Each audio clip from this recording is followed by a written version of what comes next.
alguns erros comuns aí de quem quer ser um expert no Autonomous Database. Primeiro, não entender os fundamentos. Então, assim como qualquer outra tecnologia, você tem que ter um entendimento dos fundamentos, da arquitetura, de como que aquilo funciona, até mesmo na parte um pouco mais interna, para você saber de fato e ter a segurança de, pelo fato de entender como aquilo funciona por trás, você de fato conseguir até mesmo trazer essa inovação, convencer onde você trabalha, alguns clientes a utilizar essa tecnologia. Então, alguns pontos importantes aí sobre a arquitetura. Além disso, não ter uma experiência com o banco de dados. Não dá para uma pessoa ser um especialista em Autonomous Database sem entender nada de banco de dados. Você precisa ter alguns conceitos. Mesmo o banco sendo autogerenciável, é importante que você tenha alguns conceitos. A sua experiência em banco de dados vai ser muito importante quando a gente fala de projetos de migração para a nuvem. Às vezes você vai ser um cara que, ao invés de ficar ali no dia a dia, simplesmente fazendo tarefas rotineiras que podem ser automatizadas, você vai ser um cara muito mais de projetos. Então, você precisa realmente entender quais são os métodos de migração, quais são as ferramentas utilizadas nesses últimos anos pela Oracle, e é muito importante que as pessoas de fato saibam para ser um especialista em Autonomous Database. Essa base ela é muito importante. Então, desde as ferramentas de migração, na parte de entendimento de uma arquitetura, a parte de conceitos de multi-tenant database que veio a partir da versão 12. Então é muito importante de fato que vocês entendam que o Autonomous Database, apesar dele ser autônomo, você precisa ter os conceitos dele sim. É muito importante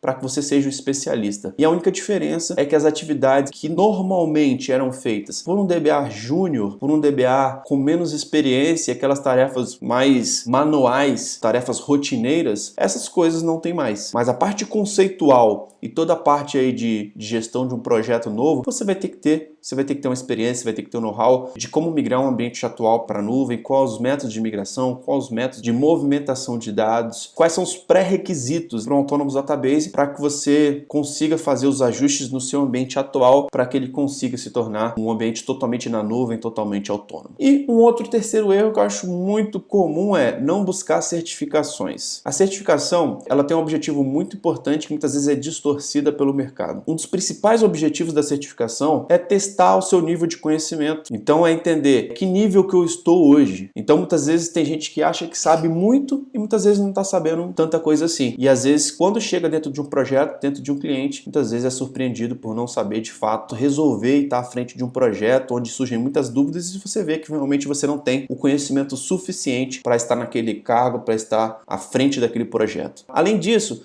ele te força a estar sempre atualizado, sair da sua zona de conforto, a estudar mais, a aprofundar os assuntos, a não ser tão superficial. Então, eu considero que as certificações são fundamentais. Um dos outros pontos que eu considero muito importante sobre certificações, que as certificações, de fato, elas te preparam para o mercado de trabalho e, consequentemente, te faz um profissional muito mais valorizado. Ela deixa o seu currículo mais valorizado, ela te dá mais visibilidade. Então, muitas empresas procuram no LinkedIn, em cima de certificações, para de fato fazer uma contratação de um profissional que de fato tem um selo, tem um certificado de um grande player falando que ele é um especialista naquela solução, tá bom? Então ela tem um peso muito grande no mercado que vai te fazer aí alcançar a vaga que você sempre sonhou, a ser promovido e de fato ter o reconhecimento que você gostaria e atingir os seus objetivos profissionais. Beleza? Basicamente esse é um resumo dos 3 erros aí que eu vejo sobre quem quer se tornar um expert e que você não caia nesse tipo de erro e que aproveite essa grande onda aí do mercado de TI.